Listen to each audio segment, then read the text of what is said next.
You don't need to go from broke to rich, just broke to stable. That changes everything. Almost all personal finance content is written from the perspective of stability and aimed at optimization. How to invest better, save more aggressively, build wealth faster. Which is genuinely useful content for people who are already on stable financial ground. But if you're not stable yet, optimization advice feels like instructions for running faster when you're still learning to walk. This video is specifically for people who aren't stable yet, who are dealing with the daily anxiety of not quite having enough, of living close to the edge, of a financial situation that feels precarious. You don't need to go from broke to rich. You need broke to stable. That's a completely achievable goal, and it changes everything that comes after. Step 1 is the step most people avoid longest because it's the most emotionally difficult. Get completely honest about your actual numbers. Not a rough estimate, not a vague sense. Exactly what comes in every month after tax and deductions. Exactly what goes out in fixed commitments. Exactly what's left, and exactly what you owe, to whom, and at what interest rate. This exercise is uncomfortable because for most people, the numbers confirm fears they've been managing by not looking directly at them. But vague financial dread is almost always worse than specific financial reality. A specific problem has specific solutions. A vague cloud of financial anxiety has none. Step 2 is stopping the bleeding. Before you can build, you need to stop money leaking out unnecessarily. Go through every single direct debit and recurring charge. Cancel what you're not using. Negotiate bills where switching or renegotiating would save meaningful money. Energy contracts, broadband, insurance. Contact providers where prices have crept up and ask for a better rate, or threaten to switch. This isn't about cutting the coffee. It's about systematically finding the money that's leaving your account without providing equivalent value. For most people who do this exercise thoroughly, the result is 30 to 100 pounds or dollars per month freed up without any real reduction in quality of life. Step 3 is building a small buffer. And the target at this stage is deliberately modest. Not a full emergency fund, not 3 months of expenses. 500 pounds or dollars. That's your first goal, and nothing else needs to happen until you reach it. Why 500 specifically? Because 500 is enough to handle the most common financial emergencies without reaching for credit. A car repair, a broken appliance, an unexpected bill. Before you have a buffer, every unexpected cost becomes a debt that generates interest and compounds the instability. After you have even a small buffer, unexpected costs become inconveniences rather than crises.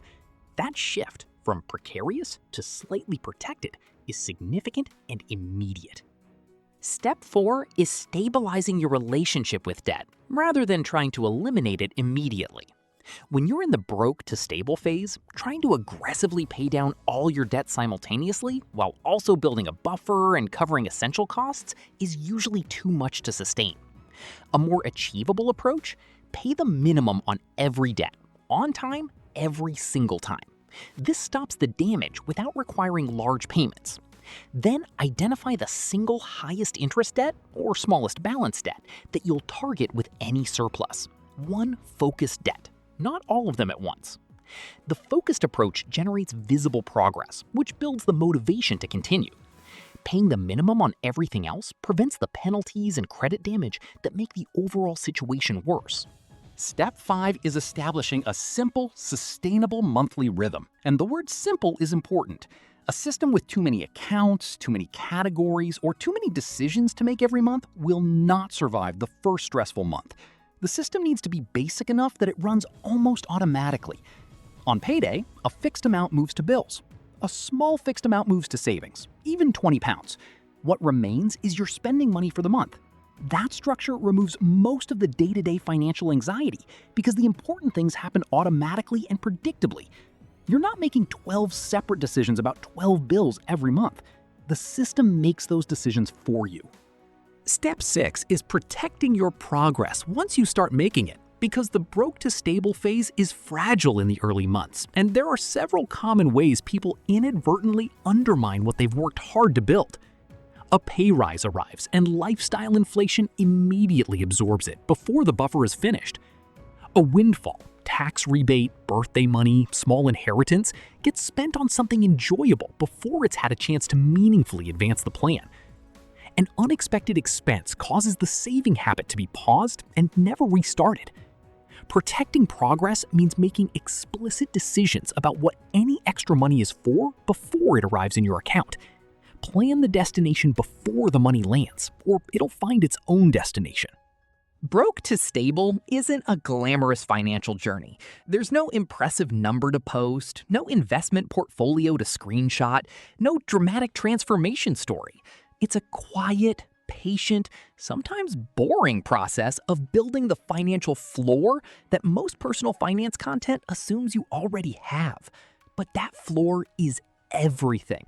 Every financial goal beyond it, saving for a house, building investments, paying off debt aggressively, building genuine wealth, requires stable ground to stand on first. Get stable. Protect stable. And from that position, the doors that were closed before start opening. Subscribe to MoneyPatch for more honest, practical money content every week. Small steps, big change.